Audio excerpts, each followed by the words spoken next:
20 minutes, puno, luto na yung tapioca. Ito naman yung malagkit na bigas. And then, paanoin ulit ng 15 to 20 minutes. Mix-mix lang ng maigi hanggang malambot yung malagkit.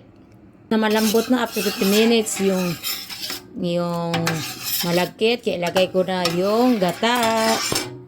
Ilagay ko yung 10 latang gatas. Ay! Asukal naman ang isusunod kong ilalagay. Ayan. Isa't kalahati lang muna nito na sugar para sigurado muna hindi sobrang tamis kasi lalagay ko pa yung mga ricado iba. Tapos i-mix para maano yung kanyang gata, mahalo-halo maigi.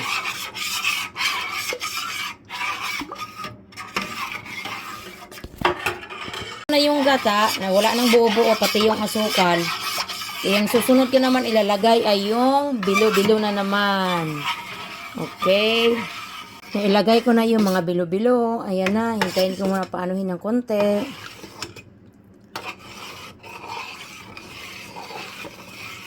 Lutuan muna ng konti. Pag maluto na naman yung konti, ito na naman yung mga kamote. Yung ano yung tawag ng white.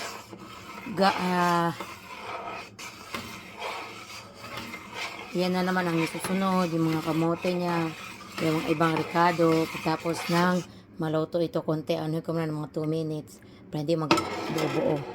Medyo okay na yung bilo-bilo.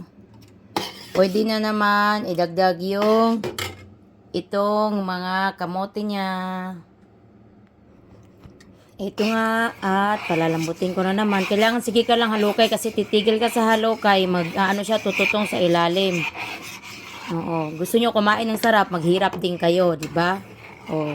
After 7 to 10 minutes, palalambutin ko muna maigi itong ibang ricado niya bago ko ilagay yung saging. After 30 minutes, ito na, tingnan nyo, ang sarap pag puro malagkit, nakalutang yung malagkit.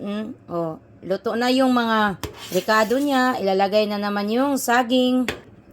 Ito na, naihalo ko na yung saging. Mag-wait naman ako 5 to 7 minutes para ang ilalagay na naman yung langka.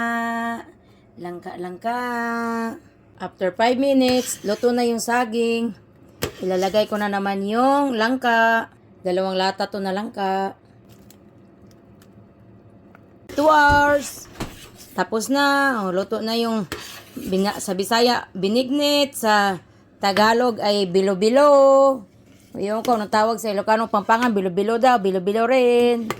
Kasi tapos na. Tingnan nyo yung gata. Naglatik maigi sa taas. Kung gusto nyo kumain ng masarap, kasama yung 1 oras pagayat-gayat, mga 3 hours lahat kasama pagluto. Kailangan kayo magpagod at palaging kailangan hindi kayo tamad maghalukay palagi kasi magtututong siya kung hindi mo siya palaging ihalukay. Kaya tingnan mo, yummy yummy. Ginataan, ang binignit sa Bisaya, bilo-bilo, ano pang tawag nila, tingnan nyo yung latik ng ng gata nasa ibabaw. Sarap. Okay. Thank you for all of you for watching. This is Cindy Regine on YouTube, Regine Villarin on Facebook. Thank you to all of you.